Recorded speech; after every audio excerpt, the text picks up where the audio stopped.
Oh,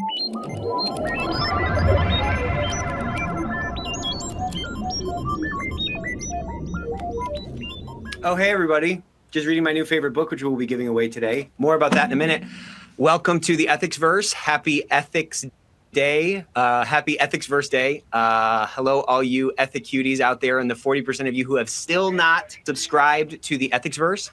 Welcome. We have a really great episode today. We're talking about proactive risk management with the one and only Christy Carlson. Round of applause for Christy. How's it going, Christy? Good. How are you this morning? Very good. So as we're doing our introductions, as always, drop your LinkedIn URL in the chat. I challenge you to connect with at least 3 people today. Remember that your network is your net worth. Neither are big enough, and it's on you to make each of those things bigger. And it starts with relationships, and it starts with taking advantage of this unique community that we're all a part of. This is a very collegial community where bitter rivals in the marketplace can reach out to each other and figure out what is working and what's not working, because we're all fighting the same battle trying to make our workplaces better. So we are going to dive in right now. A couple of announcements. Today's episode is about proactive risk management. How do we move past anxiety to take action? You are going to love today's episode. Of course, there's free CEUs like there is every single week. And Christy has a lot of really interesting ideas about how to really reframe what our role is within our organization. So you are going to love it. And if you don't, never come back, okay? Link tree here, so you can check out all of our stuff. You can see us everywhere. Follow us on LinkedIn, where we put the best clips every single week from our world famous podcast, The Ethics Experts, our world famous webinar series that you're a part of today, The Ethics Verse, and other announcements as well. Follow me on LinkedIn, and also check out our YouTube page. It's a great thing to watch and listen to if you just can't get enough of the Ethics Verse, and you just can't get enough of Ethico. So hit that link tree. Today we are giving away Matt Silverman's new book, The Champions Network. This book is really cool. It's really phenomenal about how do you build a good network inside of your organization to get the things done that you know your organization needs. So we, of course, are going to be giving away 5 of those today because we love you so much. So those are going to go to the people that are most active in the chat and those of you who are, sending the most emojis. We haven't eaten lunch yet, or I haven't at least. It's very early for Christy. So give us some emoji snacks. We want to break our record of interactions. So drop those questions in the chat. As always, we'll be integrating those into the conversation. We have coming up here a free benchmark report. So if you're interested in doing this, if you haven't done one of these yet, I guarantee this is not going to be a waste of your time. Drop a 0 in the chat. If you're interested, someone from our team will reach out to you. We'll get some of your data. We'll put it in, map it up against for the top KPIs for your investigation program. We'll map those up against our internal benchmarks, the status quo benchmarks, and give you a bunch of tips that you can utilize to improve your program. So drop a 0 in the chat. We will reach out to you on that. Compliance week is like next week, you guys. So if you haven't done anything with compliance week yet, it's not too late. Hit our compliance week toolkit. You can grab something. Again, the name of the game in our game is just taking incremental steps. You got to start somewhere. Do that ABZ framework that my brother invented. You're at A, you want to get to Z. You don't know how to get to Z. Don't worry. All you got to do is get to B. So do something this year, even if it's just sending around a little game or something like that. Or even better, do the misconduct mystery. You guys have seen those videos. If you haven't, you got to check them out. They're very funny. But this is a great game. It's on the toolkit page that you can download, and you can do with your team. Film it, send it around TikTok style on your social, and raise some awareness about your program to really get all of these human sensors in our organization, which we're going to be talking about more today. How do we get these human sensors in our organization to really help us in our risk management process, right? The ecosystem, live and direct, it's just ripping through our industry. People are absolutely loving it because it is a next-gen tool, and it is something that is informed by people on the front lines, people like you. So it connects to everything else. There's a ton of, it connects to all your other systems. There's a ton of workflows built in, so you can stop sifting through all the garbage and really focus your efforts on the things that only you can do. Crazy story, you're not going to believe this. We had a demo last week with a woman who was right on the brink of giving labor. In the middle of the demo, her water broke, and she ended up giving birth on the demo. She didn't want to leave. She couldn't take her eyes off of the software. She was dying with it. It was something like she'd never seen before. And you're not going to believe this. She named her baby Ethica. So that is really sweet. Round of applause for our dev team for putting out something that's so great that they, got a baby named after. That's great. So one of the big reasons that people are scared to move tools or scared to even think about other tools is all the risk management or all the all the change management that goes along with that. So we're so confident in our tool, we've come up with this year free program. So if you're interested in checking it out, drop a 1 in the chat and someone will reach out to you to explore that some more.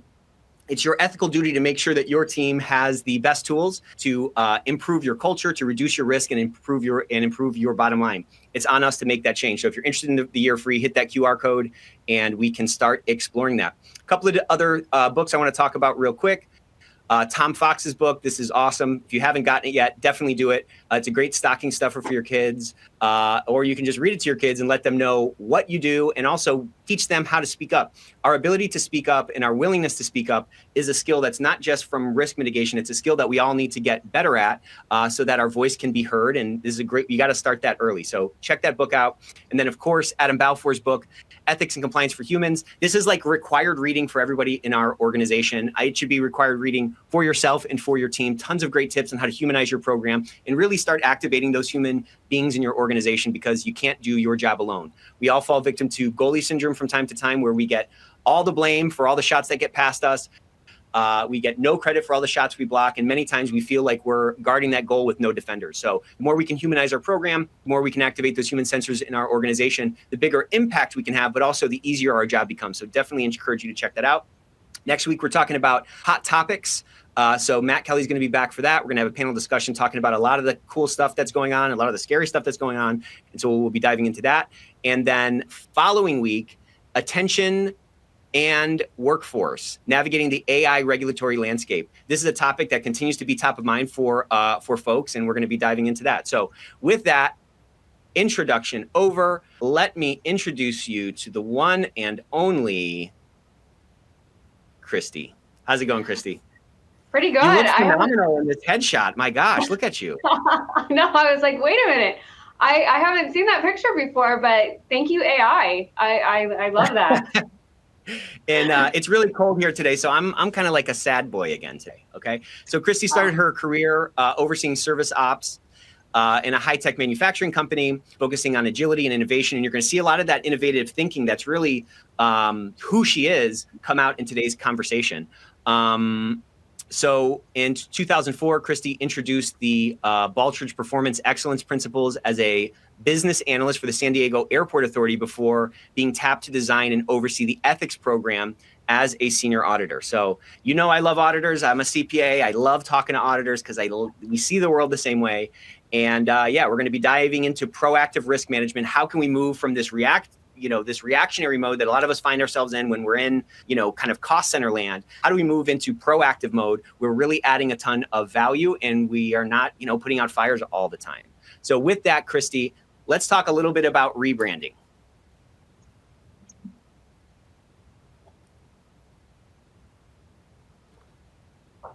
I think we might have a little bit of a delay. Can you hear me all right, Christy? Thank you. Yes, I love auditors too. At my heart, I'm an auditor, but I also am really cognizant that, auditors are scary, and, having an auditor come in and do a review, it naturally just brings up, the fear in employees and in programs in general.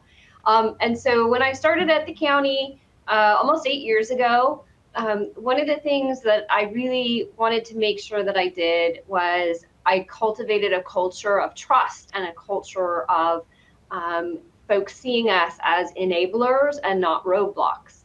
And so, for my job here at the county, because of all of our programs and our funders, we have to have the word compliance in my title. So we are required to have a compliance officer. But I've been really mindful of reshaping what we do to be providing assurances and to be the department where people can come to and we will find a solution instead of just saying, no, you can't do that.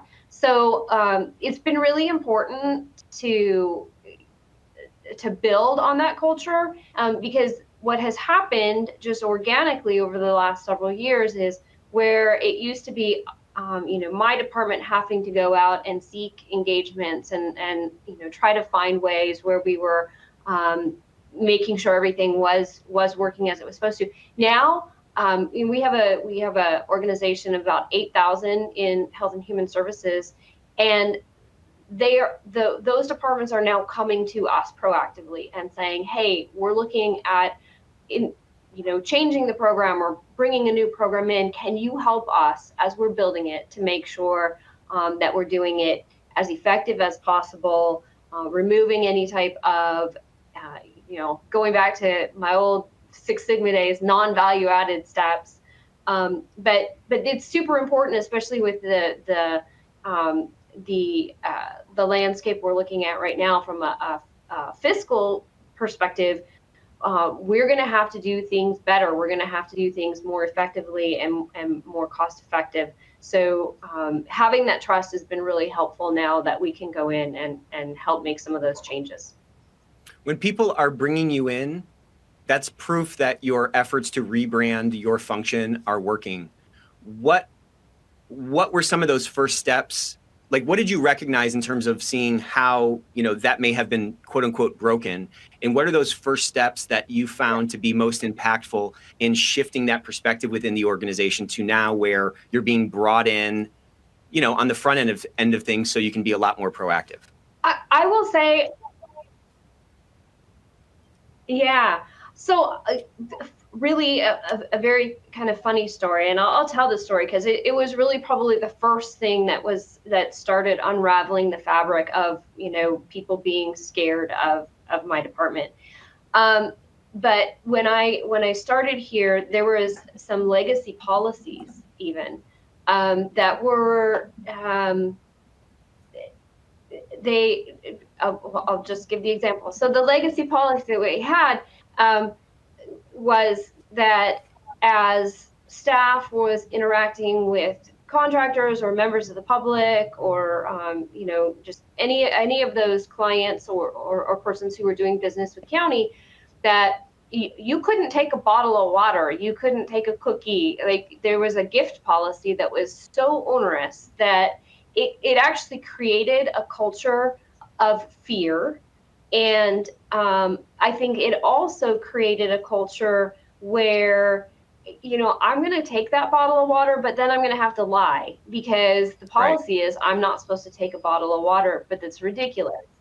Right. And so that was actually the first thing that I changed. And I came in and I said, this is silly. I'm not sure the reasons behind the initial decision to have something like this, but let's have something that's reasonable and that makes sense. We don't have to create a compliance program that doesn't make sense. We need to have something that just is and so I still, to this day, 8 years later, I have staff who come up to me and say, thank you so much for making our lives better because you were able to remove something that was just ridiculous. That was the first step of building that trust. And so it's just, it's something kind of silly. I made a big deal of it because I knew it was going to be impactful. And so I think that's some of what is really important to me is when we make impactful changes that are making the lives of not only our clients, but then our staff better. We celebrate those and we lift them up so that staff sees that we are here, not to just, set these the guardrails. We're also there to make things better. Well, this concept of reasonableness is really important.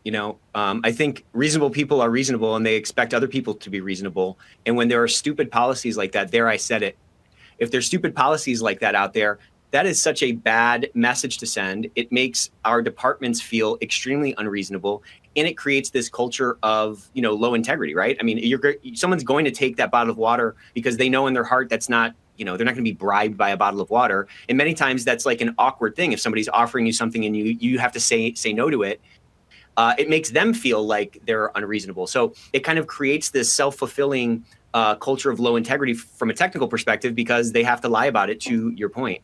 And we talk about this on the ethics verse a lot, that like small tweaks to what we're doing can have outsized impacts. And making a small tweak to an existing policy that seemed absolutely ridiculous sent a massive message. And to your point, I mean, the proof's in the pudding, right? People are coming to you now more, and they're still talking about it many years later. Were you surprised at the impact that this little change had, or was this sort of part of your master plan? No, honestly, for me, we spend so much time at work. It's my second family, and I've always taken the approach that we all need to build on that family, no matter what department you're in, whether you're the compliance officer or you're the COO. So making sure that you're having those conversations and you're seen as a partner has always been super important to me. And I think the other thing is how you frame. This is, I think, one of the most important things, and I try to teach it to all my staff that comes through, is it really is. It matters how you frame the conversation when you go and talk to a program, or you're entering into an engagement where you're trying to look at compliance issues and make suggestions for or find opportunities for improvement. About a year ago, we went into a program that they were doing things the same way, and the staff that had been there, they had all been in that department for a good 10 years. They were, they had their routine down. They knew exactly how to do their jobs. And I could tell when we first walked in, there was a little bit of like, why are you here? Why are you here and what are we doing? And so I framed it back to, hey, I'm here to see if there's ways that we can make some incremental changes that's going to make your lives easier. So why don't we discuss if there was something that I could remove from, your daily tasks? Is there a roadblock, or is there just something that you stumble over, or errors that happen constantly that are out of your control? Like, what is it, if we could make a change that would make your job better and make it easier for you? Having that and just, reframing it to them, they came up with enough projects that we would have been in there for probably 5 years fixing them all. But we were able to go in and fix several low-hanging fruit really, really quickly. And so we're continuing and working through the rest of the list. But I think really that it was having that, making them feel that we were there for them, not there to, come in and be an enforcer. And so where did that come from in you, right? An organization, a department, at some level is a function of the heart and the ethos of its leader. Where did this approach come from in you to really focus on them first? Was it from your auditing days? Is it just something that you've picked up along the way? The reason I ask is because this others focus is such a critical way to build trust. If we're focused on ourselves and we're focused on only what we care about, people can sniff that out pretty quickly, and we end up being a lot less effective because those relationships are not established, in the right way. Whereas the best relationships that we have in our lives, inside of work and outside of work, there's this real kind of foundation of trust, and inherent to that sort of foundation is this focus of the other person. People feel like you're in it with them, or you're not just all about yourself. So talk to us a little bit about. It sounds like that mentality wasn't in place when you stepped into the organization, but it sounds like you've, informed your staff that this is the way we do it. Where did that come from, and what roadblocks did you hit along the way? So I've been really, really fortunate. I didn't hit roadblocks here at all, but I will tell you, so I think just kind of naturally it's in my nature to be how can I take care of you? Whether it's the mother in me or, but the nurture part of me has always been around. I will say though, I know exactly when I made the very, very, the decision that my future was always going to be that way.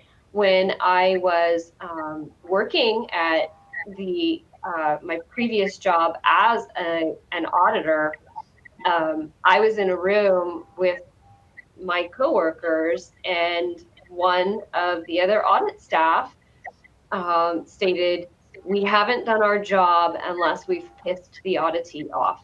Sorry for the bad language. And it just shocked me. It absolutely shocked me to think that I was working in an environment where there was like a desire to cause angst and a Right. desire to cause chaos, because that's not beneficial for anybody. And you're never going to end up being able to build those relationships where somebody is going to want to come and bring you in when there is when they've identified a need. So so that was my aha moment of, I need to go find a new job, and B, like, I take that with, and it's in a way I'm glad it happened, because it's a nugget that I've taken with, and I know that that is not going to be the way I will ever approach anything. Yeah, you'll never be a good parent. Yeah, you'll never be a good parent unless your kids hate you. I mean, that's such a crazy way to think. But again, what an impactful lesson that has sort of colored and informed so much more of your life.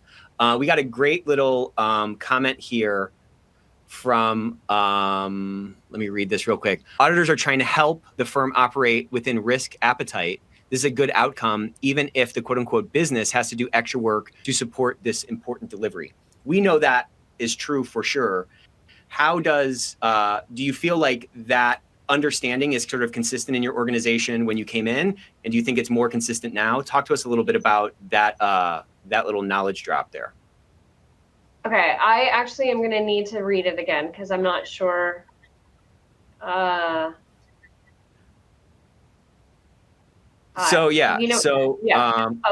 You see it?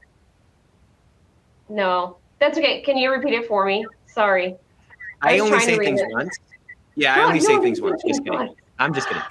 Auditors are trying to help the firm operate within the risk appetite, and this is a good outcome, even if the business has to do extra work to support this important delivery. I guess my question is, to the extent that people have to do extra work to help the risk, management process in the organization, how do we make them understand that it's important so that they can expend that sort of discretionary effort and adopt this mission as their own? Well, I think part of that is you have to be really mindful of timing, and you have to be mindful of resources. And part of what I've done here is I've built a team that has the skill set where we can actually come in and do some of that lift for our programs. So I have a great management team who has seen the value and has helped me build up a team that's not just finders of issues, but doers who can help fix issues as we've identified them. So, I know not all organizations are built that way. I'm really fortunate, but I think part of it is, don't try to take care of all of the issues at once. Find either the easiest one that's going to have good impact right away, or the most important one that is just really vital that it is, taken care of immediately, and do it in bite-sized pieces so that it's, consumable to the staff, that it's not a huge amount of time that they're having to expend in doing it. I think too often, you do a business process redesign, right? I've heard some horror stories about some business process redesigns that had happened prior to me coming here, and you try to just solve world hunger all at once, and I'm like, you can't do it that way. So, but I think that all goes back to what we were talking about earlier, being mindful of taking the fear out of risk management. So we're going to focus on a couple very key things and then we'll come back in a couple of years and focus again and see if what we put in place is working or does it need to be tweaked some more. Yeah, so I think that's the biggest piece for me is it has to be small enough projects that you can accomplish something, and it doesn't just feel like you've done a lot of work and then it just goes sits on a bookshelf. Yeah, that's like that's a real Six Sigma principle, right? Kind of this Pareto principle. Where can I get the most bang for my buck or the most impact for my effort? It's easy to come in and see, man, this thing is such a mess, and you feel like you have to fight all these fires. Or, when you got that list of process improvement ideas from that team, it would be easy to get overwhelmed with it. Do you trace back, like, how much of your impact do you trace back to those sort of business improvement or business process improvement principles that you had to digest during your Six Sigma days? Oh, so much, but I try really hard not to use the words. But yeah, because people are like, oh, what are you talking about with Six Sigma? No, I mean, so much of what we do is tied back to, little mini Kaizen events and lean and non-value added. And again, conceptually, I think you can apply those principles really to any organization and to any process. So I tend not to bring in the terminology, at least not, here in the government setting, because I think I actually think that would raise some fear with the type of folks that we have working in health and human services. But certainly the concepts of process mapping and swim lanes, and I mean, all of it I use on a daily basis. So in the context of this rebrand, we talked about partnering. Let's talk a little bit about enabling, creative, and safe, because I think these are critical elements for us to embed in our process, in our interactions, if we're ever going to activate these human sensors in our organization. I mean, look, that's kind of the game that we're at. That's the stage of this game that we're in right now. We have to make these small tweaks in order to get these outsized impacts. We have to build leverage into the platforms that we've built and the risk management apparatuses that we're all, manipulating and like working in every day. Talk to us a little bit more about this rebrand, and then we can sort of start to pivot into moving from this this typical compliance mentality into a more proactive one where we're getting brought in, where we're this trusted advisor in the organization. Sure. So, so again, it was super important to me to make sure that, everybody here in the county knew that we were here to help them. And one of my catchphrases I always used to use, I still use it. But when I would get called in to assist with an audit, or, whenever I came in, I always left with, it's okay, I've got your back. And that was just something that I always said. I said, it's okay, I got your back. So when we rebranded our office, we actually are business assurance and compliance. So it's back. And so it is, it really resonated, with my team, and then it really resonated with the executive team when I shared it with them. So in the theme of we've got your back, and again, I think part of it is that nature that I have of just being able to pull people in and build that trust and the rapport is, I ask for folks to come to me with the simplest of questions. There's of course the old adage, there's no stupid question. There really isn't. But really encouraging folks to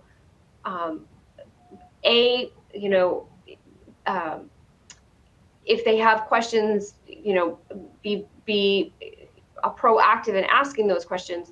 But more importantly is shifting the focus to asking them to come up with ideas to make their work better. Nobody knows better than my frontline staff as to, what would make their lives better and easier. And so and I'm going to jump and kind of shift into the next piece that we were talking about right now. But so in the compliance kind of spectrum, you've got your fraud, you've got your waste, you've got your abuse. Fraud and abuse are two elements where we've got really strong controls.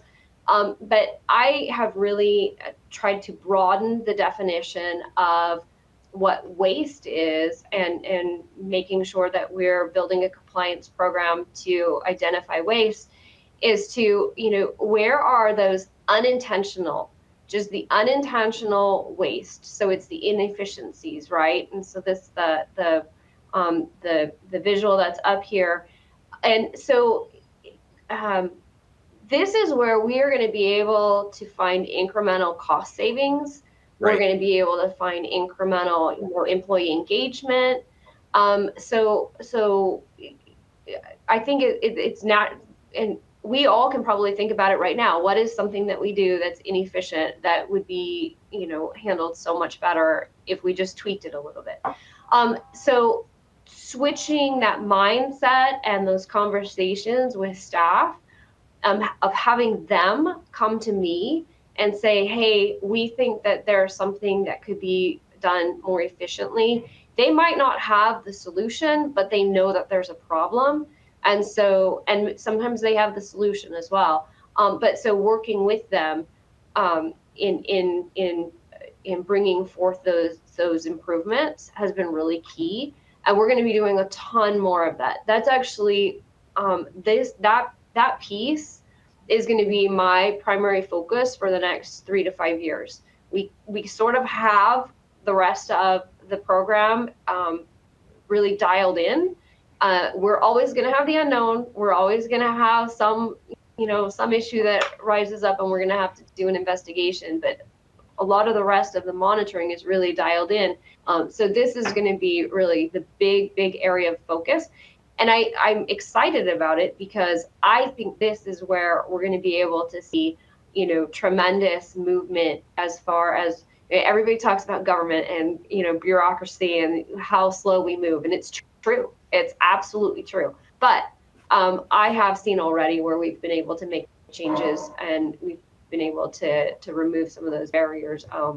And so I'm just super excited about this. And I think, to the point of building that trust and having creativity, that's where we're going to need that. And we're going to be able to tap into the minds of every employee here in helping build and shape that.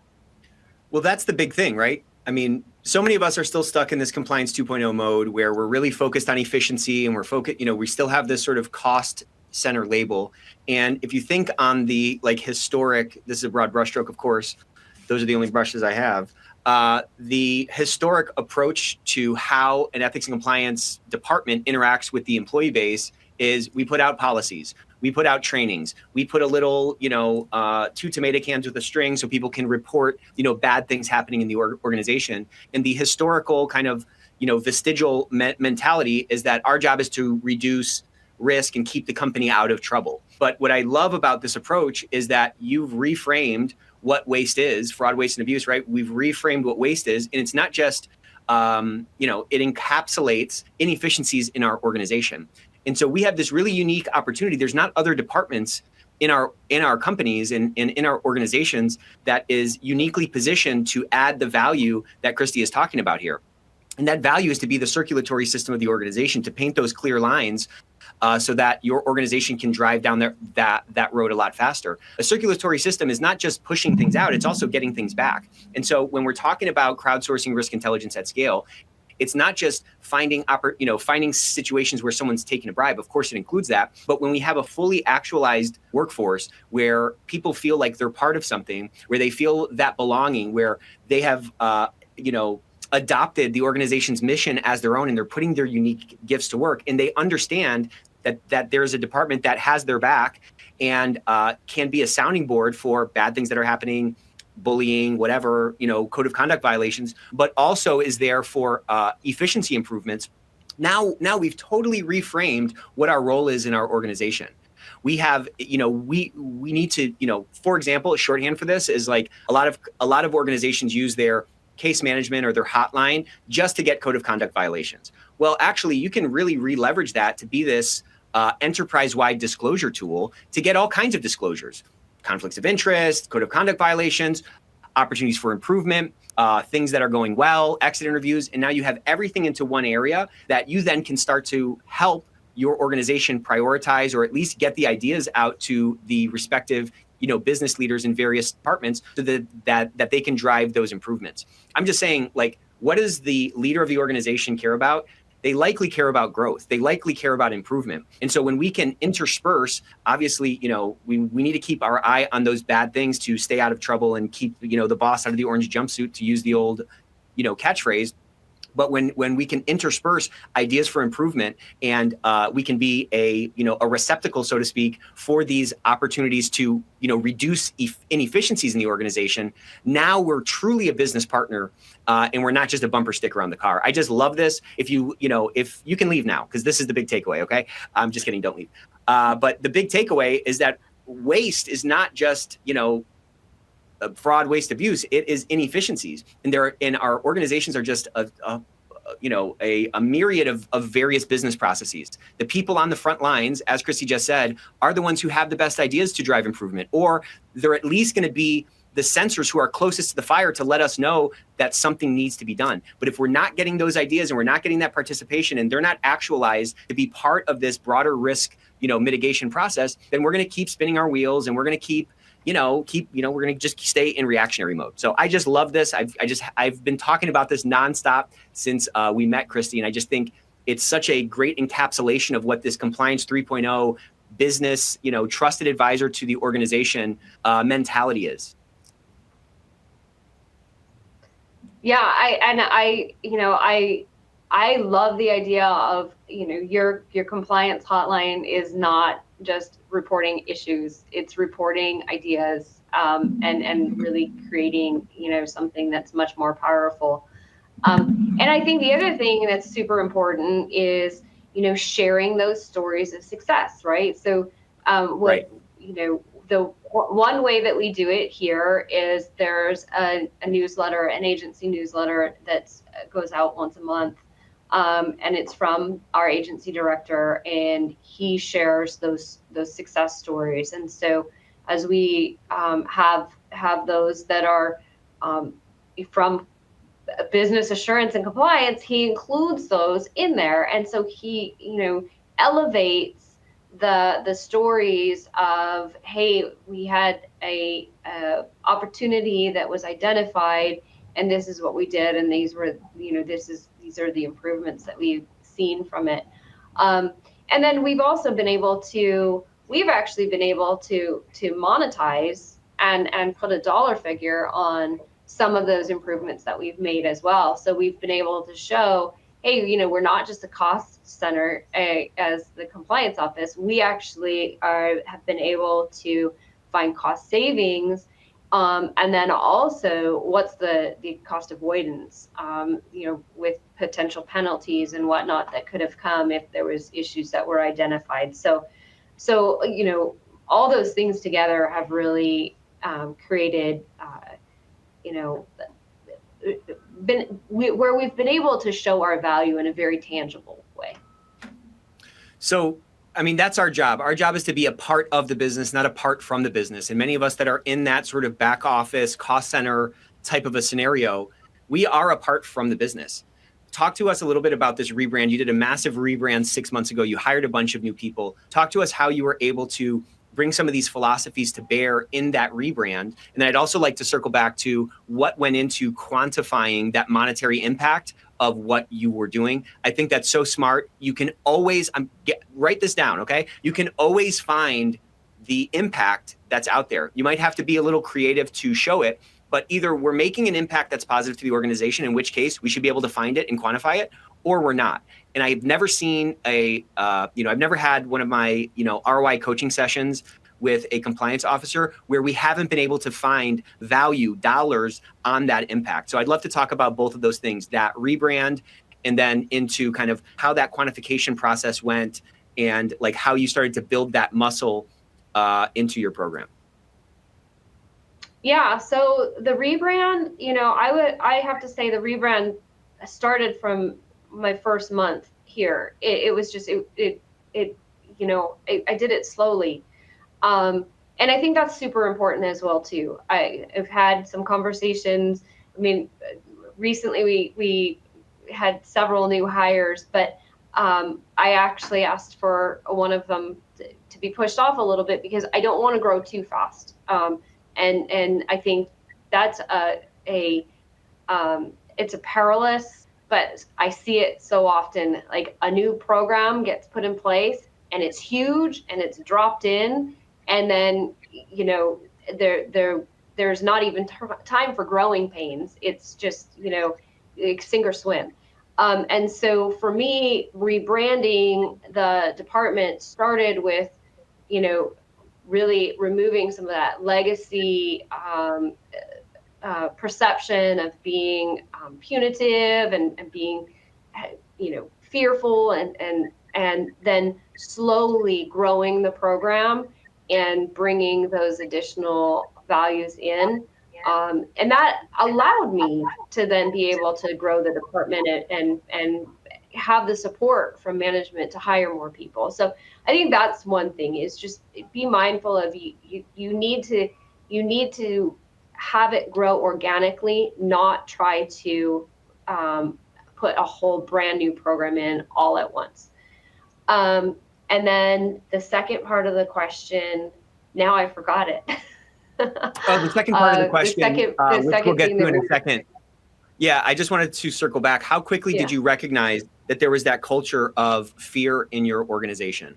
And, I know you said you can't wave a magic wand and then do this rebrand, and you can't wave this magic wand and then everybody just has this trust. And we touched on it a little bit, but you've really sort of turned the ship within your organization, and you really have this sort of proactive engagement from the employee base. So how quickly did you recognize that there was sort of this fog of fear that you were stepping into? And beyond that first, conversation with that one group where they gave you those list of things to improve, or that policy that you changed, which really showed how reasonable you were, what were some of the most impactful steps you took to start to kind of open some windows and air out that fog of fear that you stepped into?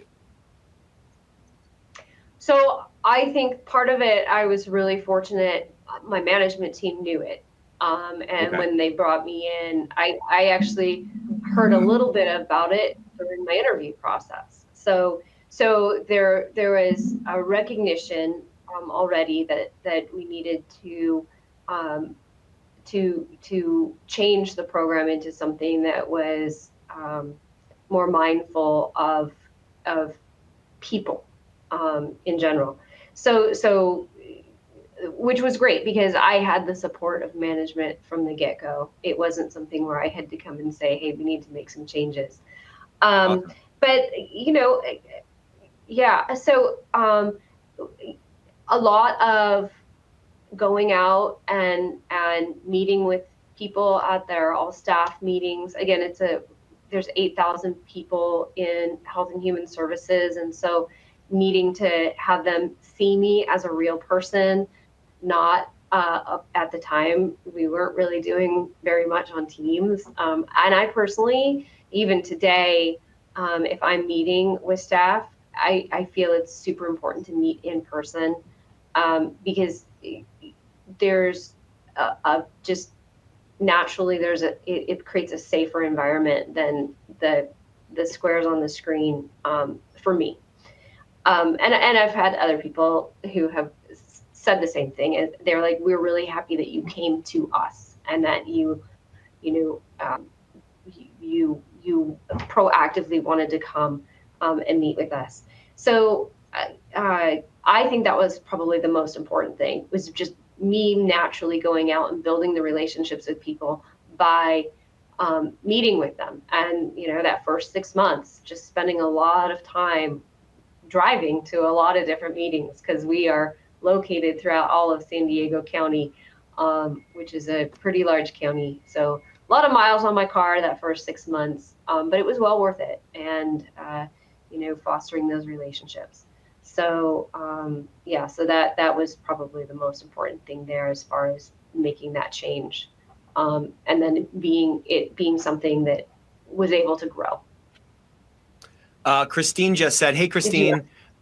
Yeah, I'll come back to that question. Christine just said, compliance programs need to be mindful of people. How can you connect with folks if you don't center them in your work? That's exactly what we're talking about. We have the policies in place. We have the tools in place.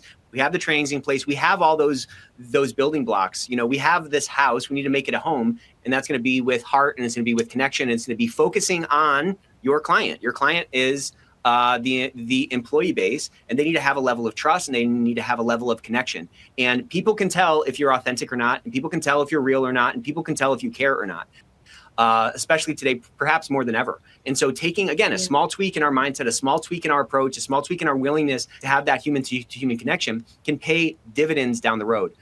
So thanks for that, Christine.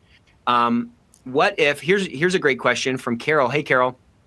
What if the executive leaders are the worst / non-compliant actors in the company and ignore what compliance messages to the staff? What do you say to that? That's a great question. Yeah, it's a great question. It would probably be me putting out my resume to other companies. No, you know, I think it depends. I've been really fortunate. I don't have that situation, but I think it depends. Is it, you know, are you able to have those conversations and able to help shift that mindset or not? And, you know, I will say, unfortunately, there are, like I said, my previous employer, not necessarily the management team, but my peers, I didn't want to work in that environment anymore. It was just not the right environment for me, and I knew I wasn't going to be able to change them. So I think sometimes we have to really take, you know, a step and look, is this something I'm actually going to be able to change, or not? And so yeah, I don't know if I can answer that because I haven't had that experience really, but it would be difficult, that's for sure. That would be to me, that would be an awful environment to work in. Yeah, it could be an awful, nobody is. Yeah, it could be an awful environment. I like to believe that you can convince anybody of anything. It's just, you can pick any lock, right? Yeah. Any locksmith can pick any lock. And it's a question of, I mean, again, assuming that you're not working for like full on sociopaths, it's a question of like slating what you want done in terms that are going to resonate with that adversary, right? Let's call adversary the person that you're trying to convince. So, you know, I don't know of a leader that's not interested in growth and improvement and more margin and higher employee engagement and bottom line expansion. That's what a lot of people's comp is tied to. That's what their stock options are tied to, and so forth.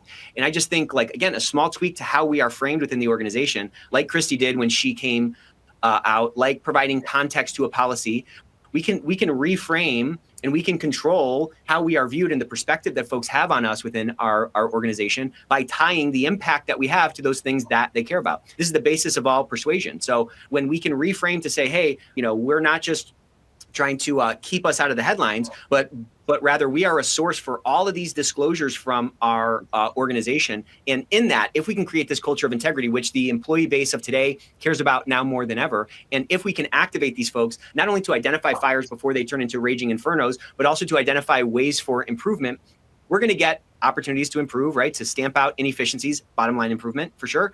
But then we also get a higher level of engagement from our employee base. And there's a silent killer in every single organization, and that is called turnover. And that is called low employee engagement. The global employee engagement rate is like 69 or 68%, depending on the country you're looking at. But that's like only pushing down on the gas pedal 70%. If we can get people to put a little bit more effort in, all of that falls directly to the bottom line. And so I'm just saying, if we know what people care about, and we know that we have these human sensors out there, and we know, as somebody said in the comments, sorry, I can't scroll to it right now, but we know that everybody is wired to look for things that are wrong and wired to find improvements. And we also know that engagement comes from people believing that their voice matters. Well, now we can unlock all of this potential and all this improvement potential, and that needs to be incorporated into our conversation. Look, if you're talking about, just for like shorthand or like a little analogy, if you're talking about a case management system as just something to look at code of conduct violations, and you have a risk-taking entrepreneurial CEO, they know that there's going to be some of that stuff going on in every organization as it grows, whatever. That's probably not going to get their heart racing at the prospect of it. But when we can reframe that, like Christy is saying, to this circulatory system, to this enterprise-wide disclosure tool, and we can buttress that or reinforce that tool with a culture of integrity where people feel that belonging, now we get all of those other positive benefits. So look, I'm not saying you got to beat your head against the wall for 10 years trying to convince somebody, but I wouldn't off the bat assume that they necessarily just don't care about compliance. I think it's on us to help screw that light bulb on at the top and, check and make sure that switch works. You know what I'm saying?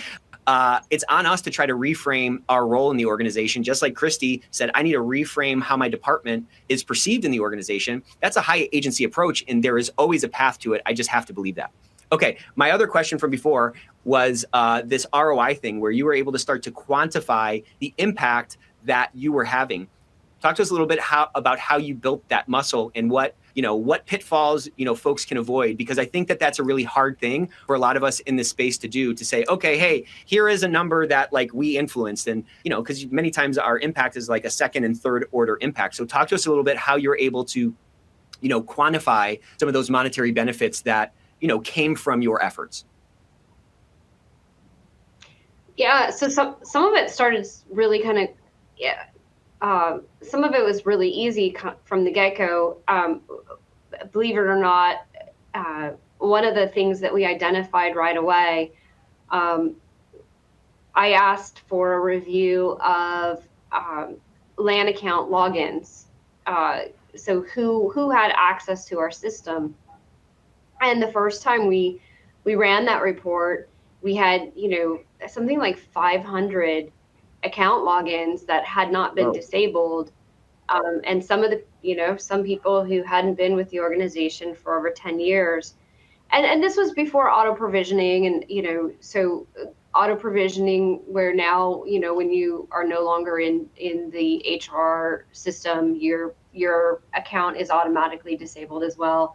It's reduced that a lot, although there's always a human step before there's an automatic step. And so we still have errors, and so we still monitor and keep track of that. And so that immediately I was like, well, look at, like, we just had cost savings because of that. And so you take, for every account that's enabled, we were having to pay the monthly fee for all those accounts for how many years. And so that was the kind of the aha moment for us, right, of, okay, as we're finding these efficiencies and these improvements, like, we can put a dollar amount to it. When we were able to automate an intake form into an online portal that had everything was error proofed, and so it was just somebody would fill it out and hit submit. We were able to identify that saved on average at least 15 minutes of staff time. There you go. You can put numbers behind that and figure out what that savings is. And now a lot of those savings aren't going to be real savings, because it's going to be staff being able to take that time and put it into other processes that are, equally or more important. But we try to put numbers behind what we are doing. And like you said, sometimes it's you have to figure out, okay, like, where does this fit, and where, and sometimes it's time savings, and you just say, like, you're saving this amount of time so that folks can provide support in other ways. But it was super important, and it was, there was sort of the first time I brought it up at an executive leadership meeting, and I said, like, here's the numbers, and there was this shock and awe moment of, like, holy cow, is that true? Right. A funny story, we recently, and this isn't necessarily compliance, but it's sort of that efficiency thing, right? Is we can have Teams phones versus desk phones, same phone number, but to switch over from a desk phone to a Teams phone, for there being 8,000 employees in our agency, it was $1 million cost savings per year. and which like was shocking to me. It was shocking to me when we first realized it, but that was like a real moment of, hey, as we're looking at some of these incremental improvements we can put in place, sometimes that value at the end of it is really significant. So, I mean, Yeah, ABC, always be closing. You have to be getting that information to tell your compliance story. And I mean, I'm just imagine being in that meeting that Chrissy just talked about, where you have this shock and awe moment.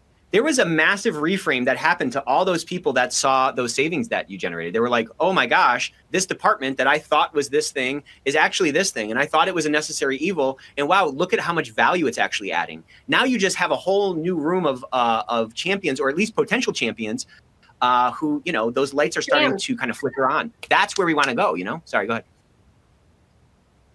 Yeah. Okay, so I got 2 quick questions for you as we wrap up. This is great. So again, I told you this was going to be a good one, and I was right. Okay, let me tell you this story here. From K Parlay. I hope I said your name right, Kevin. It's difficult. How's it going, buddy? It's difficult. How difficult it is to underestimate how fearful the business can be to the second and third line functions. I attended a conference recently as a guest where we were invited to ask questions at the end. So I said, I'd like to ask you about how you do X, and I'm interested in this as I am a compliance officer. They gave me a good answer, but afterwards they approached me and said that they were quote unquote scared to answer that question because I was in compliance. So this was a guy, okay, again, note, I did not even work at the company or was connected to that firm. So the fear that's out there can be almost irrational. They have to have had a heart attack if I had said that I was an auditor. Just kidding. Okay. See, this guy's funny. Okay. But the serious question here is, how do you manage this type of irrational fear? And would you assume that irrational fear exists? Like, is that the most conservative place to start from? So what is your response to that one?